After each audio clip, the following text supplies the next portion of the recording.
अस्सलाम वालेकुम guys, welcome to my YouTube channel. क्या हाल है आप सबका? उम्मीद करती हूँ आप सब लोग खैरियत से होंगे। सो गाइज़, आज का व्लॉग बहुत ही ब्यूटीफुल व्यू के साथ मैंने स्टार्ट किया है। आज हम लोग चल रहे हैं ग्रॉसरी के लिए कोस्टको में। सो वीकेंड था तो हमने सोचा थोड़ी आउटिंग भी हो जाएगी और आज वेदर भी बहुत ज़्यादा अच्छा हुआ है। बारिश बहुत ज़्यादा हो रही थी और हम बारिश में ही निकल आए। हमने सोचा हम वहाँ से ग्रॉसरी वगैरह भी कर लेंगे और आते हुए कुछ खा पी भी लेंगे। सो गाइज़, फाइनली हम लोग पहुंच आए थे कोस्टको में और स्टिल बारिश जो है वो लगी हुई थी और आज के दिन जो है वो बिल्कुल भी बारिश नहीं रुकी थी। आजकल जापान का वेदर ऐसा ही है कि हर एक दो दिन के बाद बारिश हो ही रही है और क्लाउडी वेदर चल रहा है और काफ़ी ज़्यादा ठंड भी है।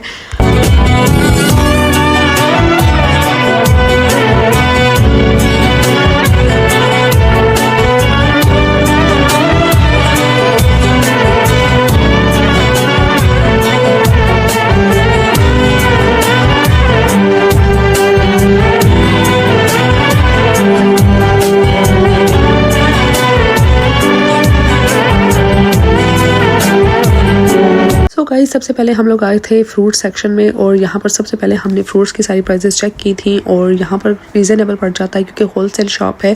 तो यहाँ पर फ्रूट जो है आप ज़्यादा सारा बाई कर सकते हो, आपको रीज़नेबल पड़ जाता है। वैसे आपको आमतौर पर नॉर्मल मार्केट से जो फ्रूट्स मिलते हैं वो आपको कम मिकदार में मिलते हैं और प्राइस उसकी ज़्यादा होती है। सो यहाँ पर ये फ़ायदा होता है कि आपको फ्रूट और बाकी चीज़ें जो है काफ़ी रीज़नेबल पड़ जाती है।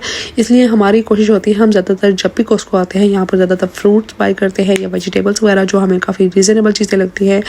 और जो केक्स वगैरह हमें अच्छे लगते हैं, आर्यन को बहुत पसंद होते हैं और जो कि हमने प्रॉपर चेक किए होते हैं, जो कि हलाल होते हैं और वो हम लोग बाई करते हैं जो कि यहाँ पर काफ़ी रीज़नेबल पड़ते हैं। उसके बाद हमने यहाँ पर जूस वगैरह वो चेक किए थे और यहाँ पर ये हमने जूस बाई किया था रेड ग्रेप फ्रूट और ये बहुत बड़ी गलती हो गई थी क्योंकि इसका टेस्ट बिल्कुल भी अच्छा नहीं था जब घर आकर चेक किया था, क्योंकि ये थोड़ा सा कड़वा होता है।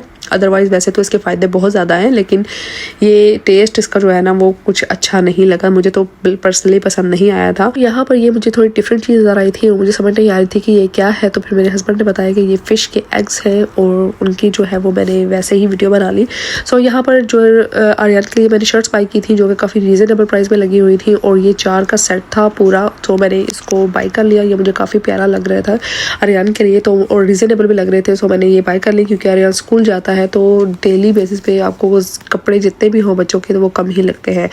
सो उसके बाद हमें काफ़ी ज़्यादा चीज़ें ड्राई फ्रूट्स वगैरह बाई किया। ड्राई फ्रूट हमें कोस्टको में बहुत ज़्यादा रीज़नेबल पड़ता है आम मार्केट की निस्बत। सो हम यहाँ पर ज़्यादातर ड्राई फ्रूट्स भी यहीं से बाई करते हैं। उसके बाद काफ़ी ज़्यादा फ्रूट्स की वैरायटी है यहाँ पर जो कि आपको आम मार्केट में थोड़ी कम नज़र आती है और यहाँ पर आपको हर तरह का फ्रूट नज़र आएगा। यहाँ पर मुझे ड्रैगन फ्रूट्स और कोकोनट वाटर और बहुत सारी चीज़ें थी जो कि मुझे वैसे आम नज़र नहीं आती। सो यहाँ पर मुझे काफ़ी नज़र आई और उसके बाद हमने कुछ चीज़ें बाई की थी।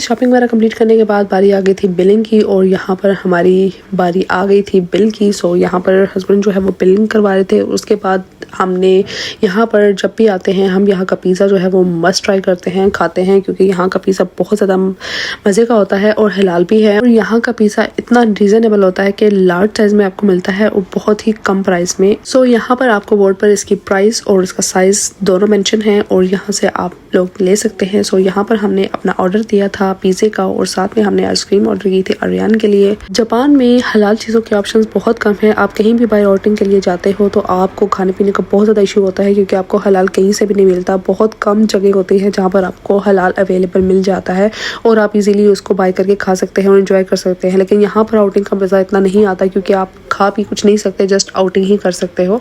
सो बहुत कम जगह हैं। सो जो जगह हमें पता होती हैं हम वहाँ पर जब जाते हैं तो उन खाने पीने से फ़ायदा ज़रूर उठाते जाते हैं। सो यहाँ पर हमने खाना वगैरह एंजॉय करने के बाद हम लोग आगे थे वापसी की तरफ। बारिश काफ़ी ज़्यादा थी, बिल्कुल भी नहीं रुकी थी, तो गाड़ी हम लोगों ने यहीं पर ला कर और अपना सामान वगैरह रखा था और हम लोग आगे थे घर वापस। सो गाइस नेक्स्ट डे था संडे। सो संडे को मैंने घर पर बनाए थे दाल चावल, जो कि मेरे मोस्ट फेवरेट हैं। सिंपल दाल चावल मुझे बहुत पसंद है, और जब आप बाहर से कुछ खाते हो तो उसके बाद आपका सिंपल ही कुछ ना कुछ खाने को दिल चाहता है। सो संडे वाले दिन जो है हमने बनाए थे घर पर दाल चावल, और उसको हमने काफ़ी ज़्यादा एंजॉय किया। सैटरडे को हम लोग कोस्ट को गए थे। वीकेंड होता है, वीकेंड पे यही कोशिश होती है हम कहीं ना कहीं बाहर निकल जाए आउटिंग के लिए, क्योंकि दिन जो है वो घर पे टाइम जो है वो बच्चों का भी नहीं गुजरता और बड़ों का भी नहीं, क्योंकि घर पर इतनी एक्टिविटी करने को होती नहीं है, और घर भी आपके यहाँ पर इतने बड़े होते नहीं है कि आप घर पर रहकर कोई एक्टिविटी कर सको। इसलिए कहीं ना कहीं बाहर आउटिंग के लिए निकल जाना जो है वो बेहतर होता है, ताकि बच्चे भी खुश हो जाएं और बड़े भी, मूड भी फ्रेश हो जाता है। सो यहाँ पर हमने खाना वाना एंजॉय करने के बाद हम लोग आर्यन को लेकर गए थे थोड़ी देर के लिए पार्क में, घर के करीब ही है। सो यहाँ पर हमने सोचा आर्यन थोड़ा एंजॉय कर लेगा और हम थोड़ा सा वेदर जो है वो एंजॉय कर लेंगे। पार्क में लाइफ ऐसी ही है, थोड़ी बिजी और बोर, क्योंकि आप की डेली रूटीन जो होती है वो या तो बिजी होती है, या अगर घर पर हो तो फिर आप बोर होते हो, इसलिए आपको कहीं ना कहीं आउटिंग की ज़रूरत पड़ती ही है। और यहाँ पर सब बच्चे जो है हर वीकेंड पे सब पेरेंट्स जो है वो अपने बच्चों को बाहर लेकर जाते हैं, ताकि बच्चे आउटिंग करें, एक दूसरे से मिलें, खेलें और फन करें। बच्चे खुश हो जाते हैं, बच्चों का मूड फ्रेश हो जाता है। सो यहीं पर मैं मेरे व्लॉग को करूँगी एंड। आई होप आपको आज का व्लॉग, आज की वीडियो अच्छी लगी होगी। अच्छी लगी हो लाइक करें, शेयर करें, कमेंट करें और सब्सक्राइब करना ना भूलें। जो लोग मेरे चैनल पर न्यू हैं प्लीज़ लाइक और सब्सक्राइब ज़रूर कीजिए। सो अपना ख्याल रखिएगा, दुआ में याद रखिएगा। आपसे मिलेंगे नेक्स्ट व्लॉग में। Bye bye, take care and अल्लाह हाफिज़।